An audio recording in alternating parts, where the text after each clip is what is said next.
ST बाबत महत्त्वाची बातमी समोर येते। नव्या वर्षात एसटीची भाडेवाढ केली जाण्याची शक्यता आहे। एसटी महामंडळाचे अध्यक्ष भरत गोगावले यांनी पत्रकार परिषदेत तसे संकेत दिलेत।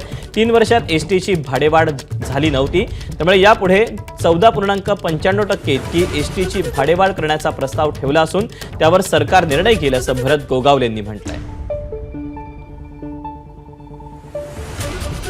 3 वर्ष काही भाडेवाढ केलेली नव्हती, तर यावेळेला आता बोर्ड मीटिंगमध्ये आम्ही ते विषय घेतलेला आहे की भाडेवाढ करून आम्ही शासनाकडे पाठवतोय आणि शासनाची मान्यता घेऊन काही प्रमाणात भाडेवाढ होणार आहे, केली जाईल।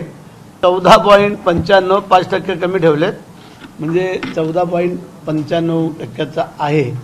तो आता शासनाकडे आला, तो आमच्याकडे आल्यानंतर आम्ही त्याच्यावरती विचारविनिमय करून त्याच्यावर फायनल निर्णय करू।